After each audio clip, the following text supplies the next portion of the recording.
Hello and welcome to Storytelling. Mondays were always my least favorite day of the week, and this one would be no exception.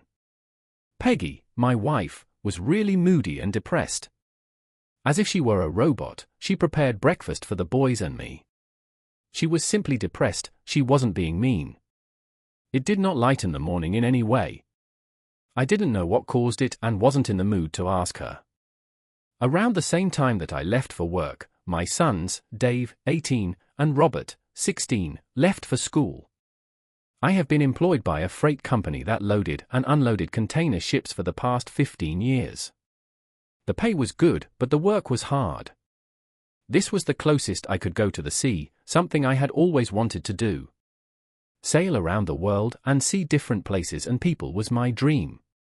Being a native, I would occasionally become melancholic simply because I knew it would never materialize and that family and home would always come first.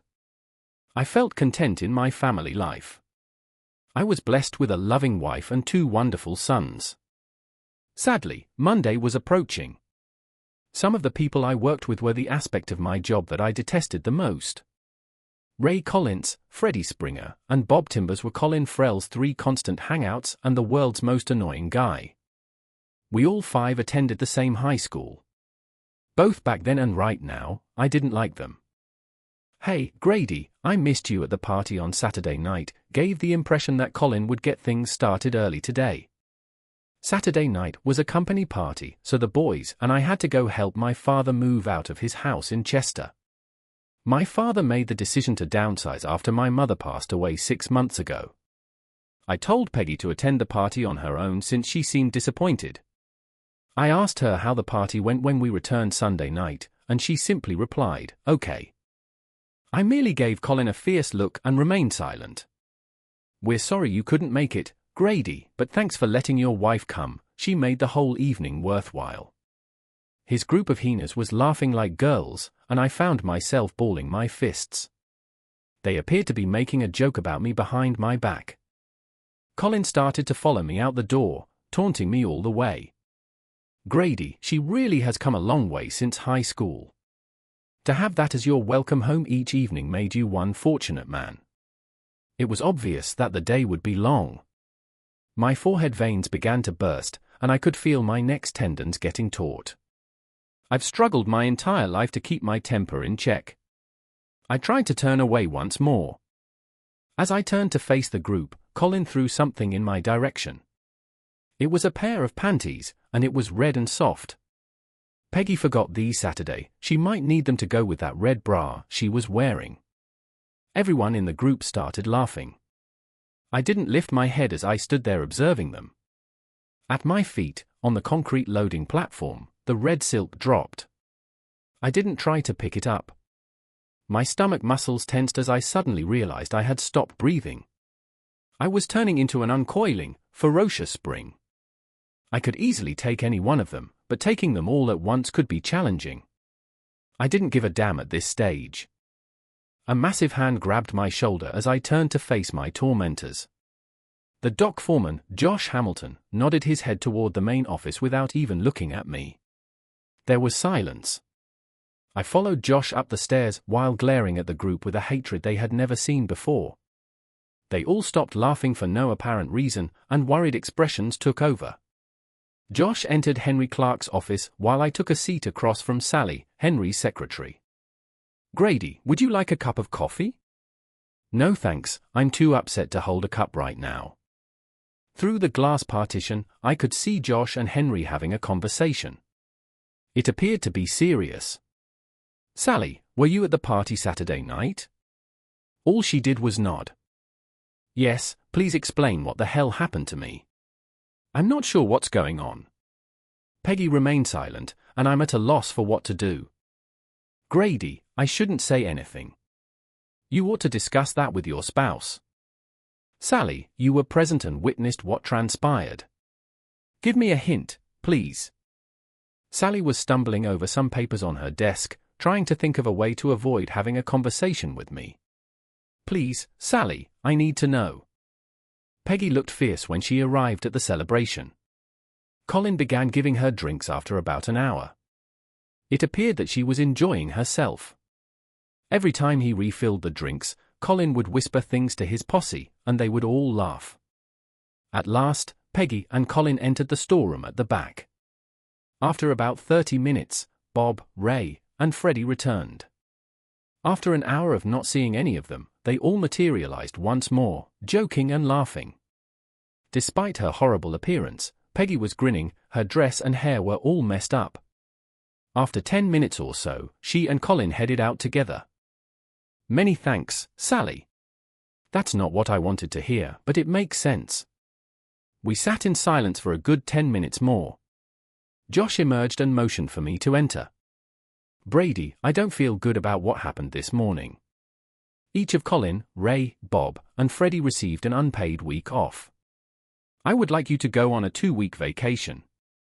Josh informed me of the events on Saturday, so I'm assuming this is the first you've heard about it. "I am unable to pay for anyone to be hospitalized. Though I don't think you're to blame for anything, I do expect you to resolve the issue before you return. Ask and I will help you through this as best I can. Now leave this place." As I left the office, I gave Henry a nod of appreciation and gave Sally one more thank you. As I made my way to the parking area, Colin and his boys were nowhere to be seen. My underwear was left on the dock. Instead of returning home, I took to the road and headed north in search of a place where I could just disappear. I was given ample time to reflect on both the past and the present. I went to high school with Peggy. She wasn't particularly attractive, she was large, obese, and messy. She had no idea how to style herself or apply makeup, and her hair was always awful. She was essentially an outsider in society, not belonging to any in-groups. It is, of course, what drew me to her. At 6 feet 3 inches, I weighed almost 300 pounds. I was big, but I was also awkward, bashful, and unattractive. I was too clumsy to participate in sports. Conversely, Colin Frell was the opposite. He was handsome, charming, and physically fit. The rumor was, and I know this sounds ridiculous, that the girls would try to talk Colin into taking them out so he could pop their cherries. He never had a committed partner, but he never went on a date. I detested the man. Except for Peggy, the girls didn't seem to mind when he boasted about his victories. Peggy had tried to get Colin to take her out, she wanted to be able to say he was her first. Colin not only turned her down, but he told the whole school about it.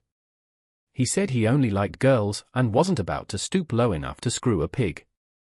The kids in school thought it was a hoot, but Peggy was crushed. I viewed this as my chance to move in. Since I had no idea how to court a girl, I just started being friendly. Pretty soon, we became close, and by the time we finished school, we were a couple. I was the one that got to pop her. I got a job out of school as a construction laborer. In a year's time, my flab was gone, and I was all muscle and sinew. I was strong and coordinated. It felt good to no longer be a walking joke. Peggy and I were married within a year. Robert and Dave were born very close together, and Peggy started working out at a neighborhood gym. Shortly after, the transformation was amazing. Somewhere along the way, she learned how to fix her hair, put on just the right amount of makeup, and dress to kill. She looked good, and I was proud to have her for my wife. I loved her when she was a frog, and my reward was a princess. When I got the job at the loading dock, our whole life took a change for the better. Until today, the A14 turned into the A1 as I continued to knock down the miles. I knew where I was going, and it was just a matter of time. I thought about my 2 sons, they came from large, powerful stock and showed it. We made sure that both of them were active so that they wouldn't turn into the lumps we did.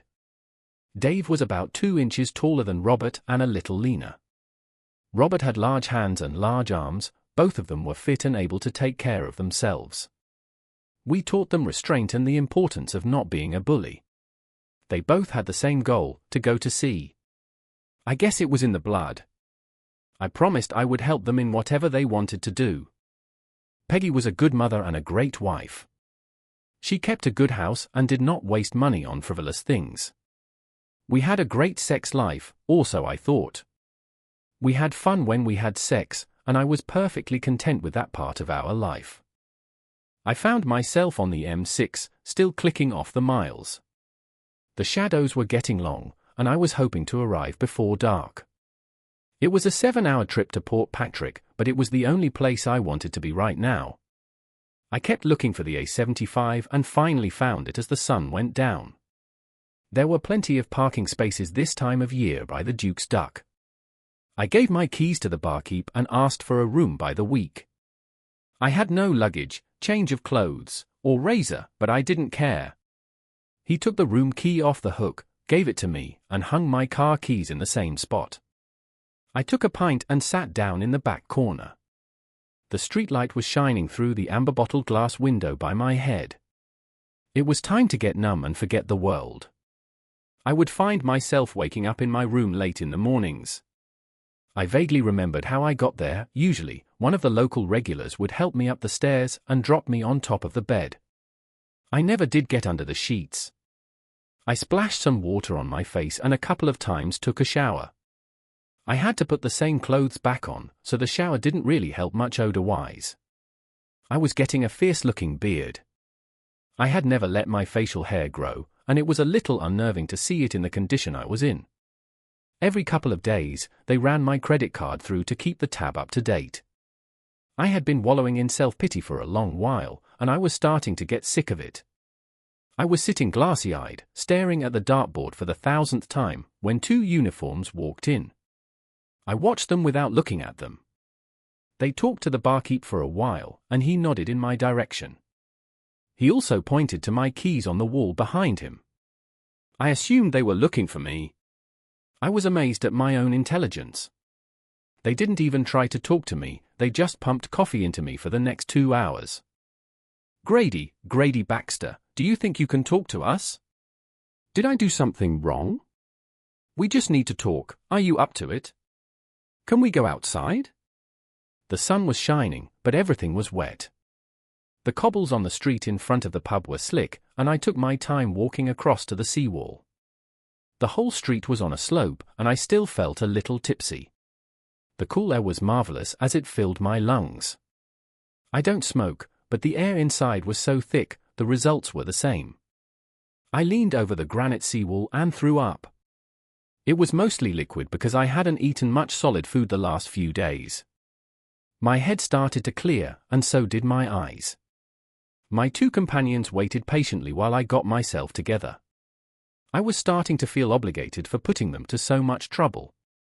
The bench I sat on was wet, but I didn't care. What can I help you with, gentlemen?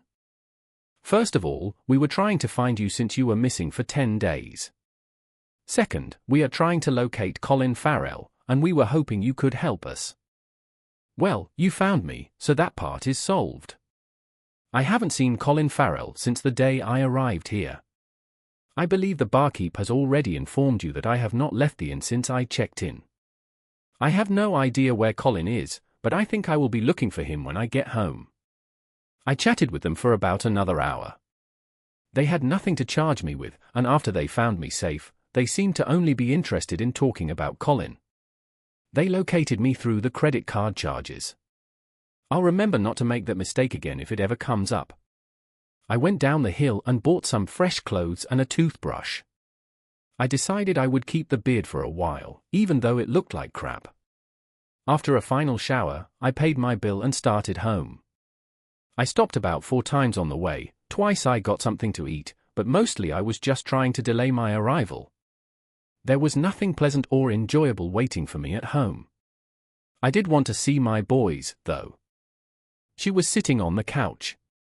There was only one light on in the living room. She watched me with her hands on her lap, afraid to move. It looked as if she had been crying, but it was hard to be sure in the dim light. I went to get a beer, but the thought of it made me a little nauseous, so I grabbed a Coke instead. I sat in the recliner across from her and waited for her to say something. The boys are staying with friends for the night. It was my idea so that we would have some private time to talk. Why didn't you tell me about it before I found out? I don't know. I was scared, I guess. About what? I wasn't sure what you would think or do. I did something stupid, and it backfired on me. Backfired? What the hell backfired? You won't get mad at me, will you, Grady? I don't know. It would probably be better if you told the truth, but we'll have to wait and see. Grady, do you remember what Colin did to me in high school? Yes, I have been wanting to get even with him for that ever since it happened. Saturday night at the party, it seemed like a good time, so I set a trap for him. Doesn't sound like the story I heard. Listen to me, Grady. Like I said, it backfired on me. I dressed up real good, and Colin started to hit on me. I let him think it was working, and he suggested we go back to the storeroom. We kissed a little because I had to do it to set him up. After a while, he was playing with my tits, but outside my bra. I slipped my panties off and waved them under his nose to tempt him and make sure he was hard. Why were you doing this? What were you thinking? I wanted to get even with him. I wanted to make him pay for humiliating me. Anyway, I noticed the bulge in his pants, so I told him to take them off so we could enjoy ourselves. He dropped his pants and underwear, and then I did the thing that girls are never supposed to do. Okay, what the hell did you do? I pointed at his hard pecker and started to laugh. I told him that it was a pathetic excuse for a asterisk and that there was no way I was going to let anybody with a tiny weenie like that screw me. As I teased him about his manhood, it started to shrink until there was nothing left but a limp thingy. That was a rotten thing to do, but appropriate in this case. Go on. I got myself together and opened the door to leave. Bob, Ray, and Freddie were waiting outside the door. Evidently, Colin had told them they could have seconds after he finished with me, and they were patiently waiting their turns. I walked past them and went to the ladies' room, laughing. When I came back to the party, they were all standing around with big smiles on their faces. Apparently, they had told all the other guys at the party that they had screwed me in the storeroom. They said that to get even with me for humiliating Colin. I was upset and left. I heard that you left with Colin. That's not true. I left by myself and drove straight home. You left your panties there for Colin? No, I just forgot them when I left. Why didn't you tell me? After they twisted everything around, I got scared. I didn't know what to say to you. So you let me find out for myself in front of all my workmates. I felt like a fool, like a cuckold. They were teasing me about what went on, and I couldn't even reply because I didn't know anything. I had to find out from a secretary what happened, and her story doesn't exactly match yours. She wasn't there or I was. What I told you is what happened, damn it, Grady. I am your wife, you were supposed to stick up for me and support me. Peggy started to cry and walked into the kitchen. I sat there with my Coke and watched as she leaned on the Formica table and softly cried. I loved her more than anything, she was the only girl I ever cared about. She was feeding me and putting on the waterworks. Peggy had an agenda to preserve her marriage. Sally had no reason in the world to lie to me. I felt an urge to start questioning Peggy on each and every inconsistency in her story, but decided not to. I couldn't change what happened, and by forcing Peggy to admit to something that she didn't want to wouldn't accomplish anything. I did want to know the truth, but I wasn't going to get it from her. I figured I would leave things as they were and let her relax. I took another shower and got into bed with my wife.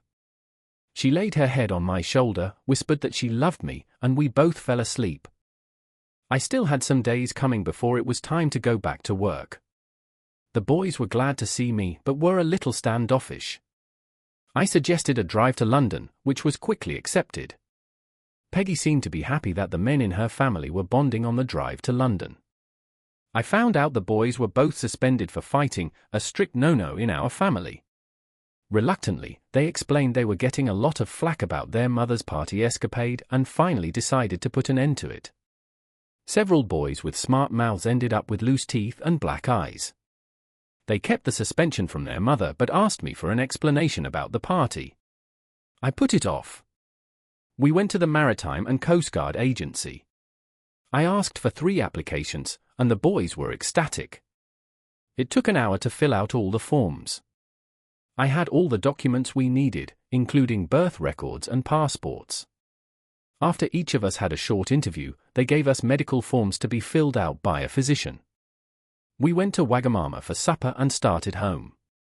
It was agreed that nothing would be said to their mother or to their friends.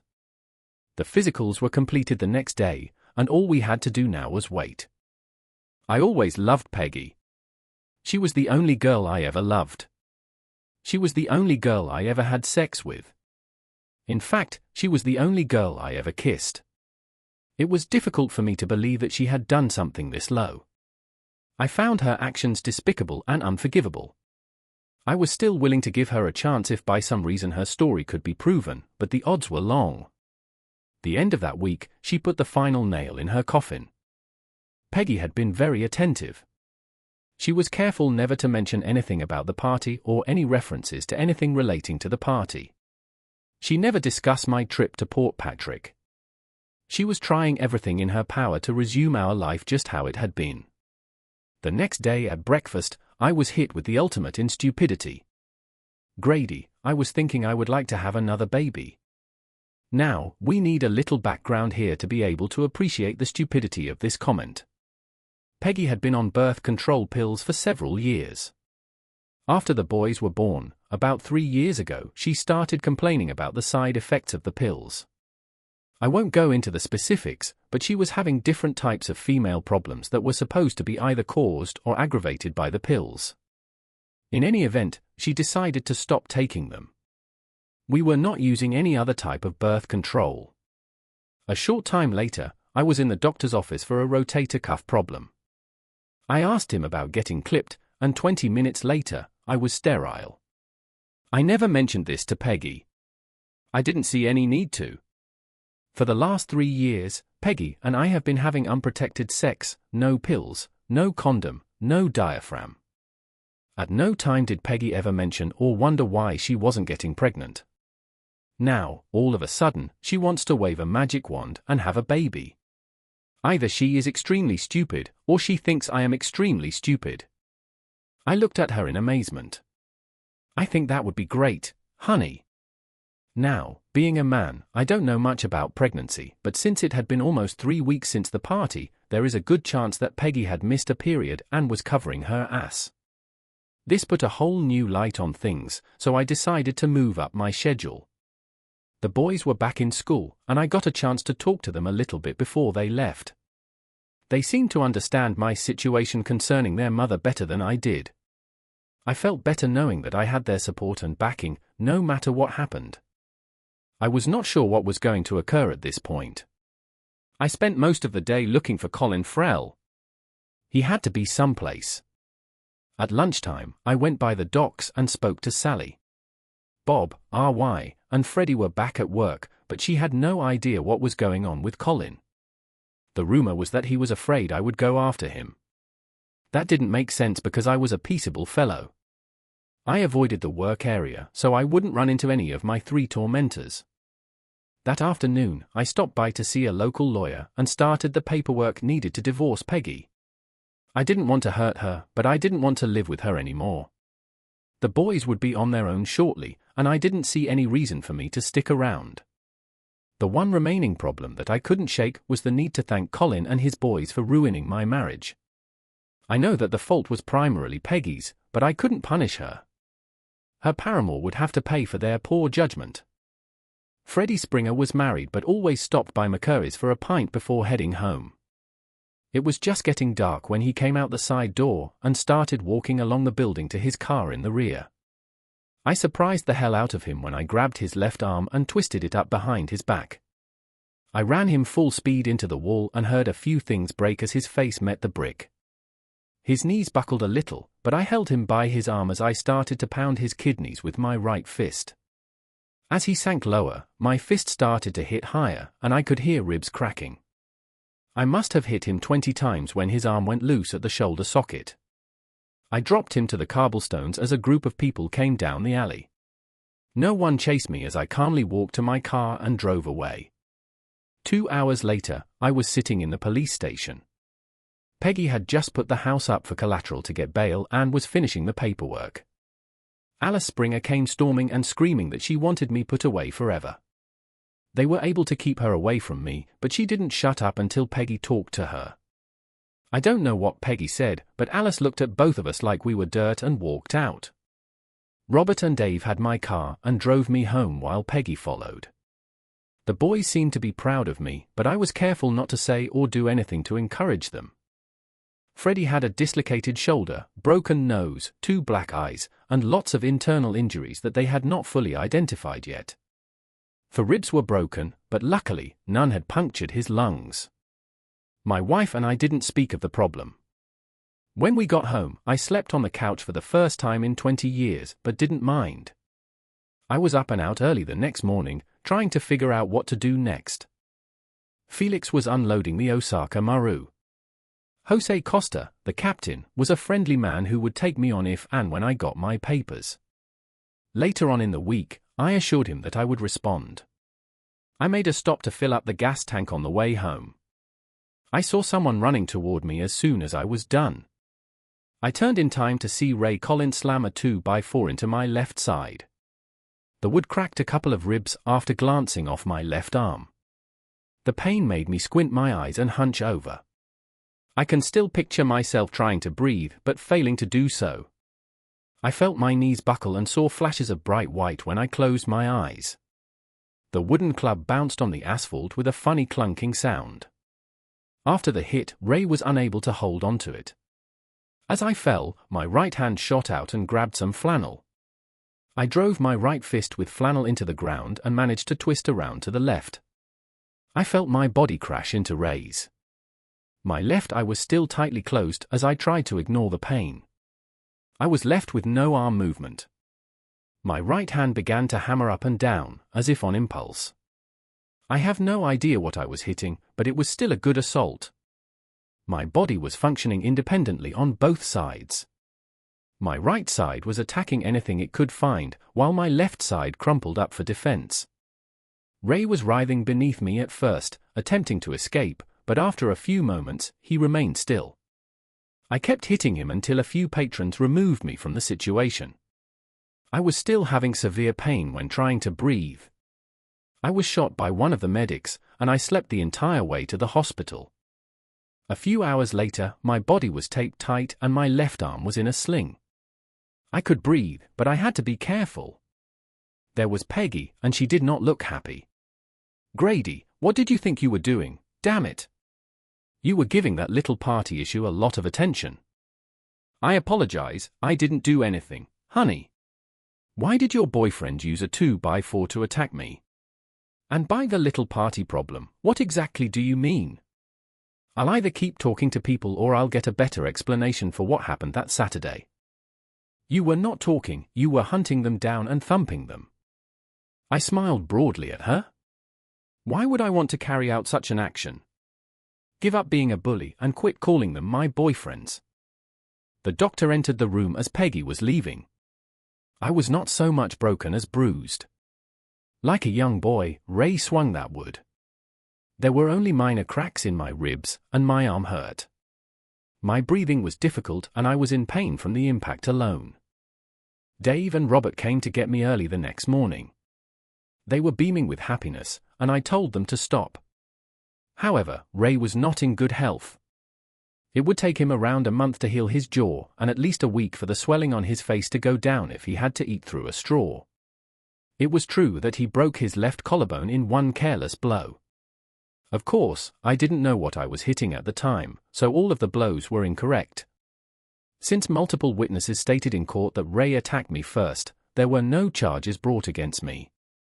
I had to report to work in order to receive an additional week off, this time due to illness. After a lengthy conversation, Sally informed me that Bob Timbers had resigned from his position and that his last paycheck was being sent to his brother's home in Aberdeen.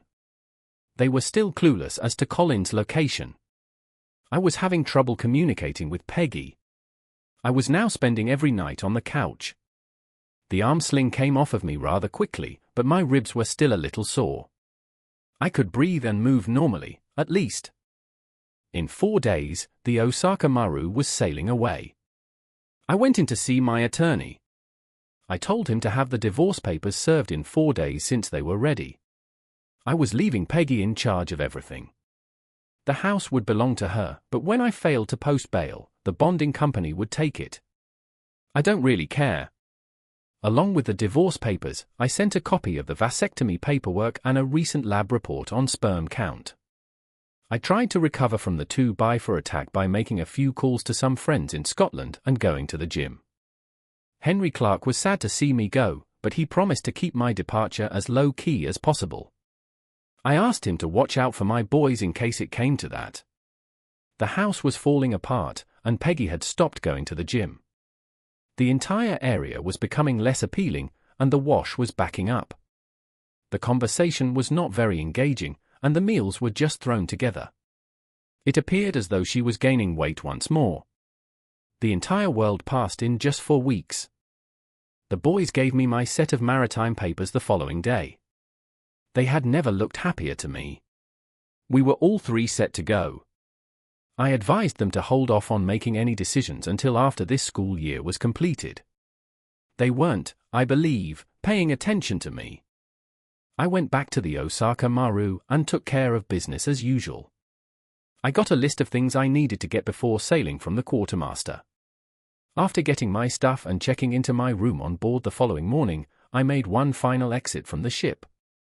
At the end of the dock, Robert had left his Triumph Bonneville 750 parked. I left in a few minutes and headed for Aberdeen, which is not a fun 8 hours on a motorcycle. The Triumph was trembling so violently that the odometer was unreadable. Even though the weather held and the motor operated smoothly, I was relieved to arrive. Bob Timbers had been found by my friends, and they were having him over at the 4 Crowns. That place had a men's room in the back that you had to go outside to access. I went to the side of the building and waited after stopping in to give my friends a quick tour of the area. Lowe was the first 2 guys out, but then Bob showed up. He started for the toilet, and I heard the door lock behind him. As I made my way down the alleyway, I grabbed his right arm just like I had Freddy's and pushed his head against the building's stone wall. He staggered as I went because his entire face was scraping the stone. I let him fall against the wall after moving about 50 feet. He was half crying, half moaning in agony. He had a large abrasion across the side of his face, his cheekbone was visible beneath his eye, and his right eye socket was filled with solid blood, all visible in the faint glow of the street light. "Grady, don't kill me. Don't kill me, please. I apologize once more." Even though I didn't plan to murder him, I decided there was no use in telling him. "Bob, I'll give you an option. If you tell me the whole truth about what transpired at the party, I'll let you go. You'll perish if you lie to me." All right. "Grady, I'm hurting. Talk to me, please, and I'll get you a physician." Colin became ecstatic when Peggy entered the party without you. He began boasting that he would get her loaded and make her suck ass. To be honest, Grady, she did look good. She appeared to want to have fun because she was dressed up. Colin told us we could have sloppy seconds and began to pile her with drinks. We were skeptical that he could pull it off. He led her back to the storeroom after a while, and we followed. "Grady, are you certain you want to hear this?" "Yes, keep going." "All right, but please stop hurting me." Colin and Peggy were arguing behind the door, and we could hear them. Like the girls in pornographic films, she was sulking and making inappropriate remarks. Just listening made us extremely hot. Colin eventually pulled open the door. Peggy was on the couch, her bush bare and one knee in the air. Her tits were exposed, her top was down to her waist, and she was grinning broadly. She began blowing us while she was screwed, and we took turns with her. We didn't harm her, and we didn't make her do anything against her will. RY and I weren't into that, but Colin and Freddie were kicking her in the ass. We assisted her in getting dressed after we were done. Together, she and Colin departed. I believe they made a stop before he dropped her off, but I'm not positive. "Enough already, Bob. Are you aware of Colin Farrell's location?" He simply gave a nod. There was no way for this man to lie to me. His account differed greatly from Peggy's and was much more in line with what Sally told me. In the yellow light, his face appeared repulsive. His icket was turning dull black, and he was bleeding more. A few skin flakes dangled from his cheek, revealing bright red raw meat beneath. I shook hands with a few old friends, knocked on the locked pub door, and mounted the bike. I saw the ambulance heading to the bar a few miles further down the street. I parked the Triumph where I had picked it up and boarded the Osaka Maru early in the morning. Later on, Robert would come get the bike. That evening was my first scheduled duty, so I rested the remainder of the day after my travels. I was completely defeated by that fucking motorcycle. I ought to have gotten the car. After a few hours, I got up, took a shower, and ate dinner. After outlining my responsibilities and giving me a job description, my supervisor left me on my own. It was an entry-level position, so it wasn't very challenging or complex. My fellow crew members were unfriendly and of little assistance. They all seemed uninterested in forming any sort of association, and while they would respond to my direct questions, they would not help or advise me. It appears that establishing a connection with the rest of the crew will not be simple, even though I was hoping for one. They did not include me in the circle, but they all seemed to get along well with one another. I chose to endure it. I was gone, and Peggy knew it. That morning was the day her divorce papers ought to have been served. By now, Bob Timbers had undoubtedly told the officials the whole story. My two demon sons were giggling with each other about the state of the world right now. After my shift, I retired to my bed. I was called into the captain's office in the middle of the day 2 days later. I stood in front of Captain Costa, and he did not look happy. Mr. Baxter, in order to return you to the mainland, the Royal Navy has asked permission to land a helicopter on the Osaka Maru. This morning, I received a lengthy wire that supported their request. I'll go over a few of the points raised in the extradition request. You can clarify any mistakes that may have occurred. All I could do was nod in agreement. They would like to discuss the disappearance of a man by the name of Colin Farrell with you. There are accusations against you for severely beating Fred Springer to the point where he lost one kidney and may lose the other. On that charge, your bail was forfeited. The charges you face for the maiming of Ray Collins have been changed due to their severity, even though they were initially filed under the defense of self-defense. Eventually, you beat a man in Aberdeen by the name of Bob Timbers so hard that he lost his right eye on the night you boarded the ship. I have no idea how on earth you managed to be in Aberdeen and here at the same time, and I'm not interested in finding out. This says that you caused all of this chaos with your own hands in order to exact revenge for a personal slight. Mr. Baxter, do you have any comments? Sir, I apologize for any inconvenience I may have given you. Regarding the charges, that is. Only that Colin Farrell would have been in the hospital with the other 3 if I could have located him. The location of that son of a bitch is truly unknown to me. I'll prepare for the helicopter's arrival by packing my belongings. Captain Costa simply grinned and turned to face me. That won't be required. You never got aboard, I told them. The Osaka Maru does not have a Grady Baxter. Now return to your work. I returned to the crew quarters, showered, and changed into my shift clothes. The police report had made its way around the crew by the time I finished dinner. I couldn't handle having too many friends for the remainder of the tour. Until we were about a month away, I had no communication with anyone back home. My lawyer sent me a wire. I was free man now, the divorce was already settled. When I left the country, Peggy lost the house to the bail bond company. Colin Farrell was admitted to the hospital with 2 fractured kneecaps and numerous internal injuries. Regarding the beating, the police were searching for Robert and Dave. Before the house was retaken, my sons discovered Colin and Peggy in our bedroom. Peggy and her sister were now residing in Austell.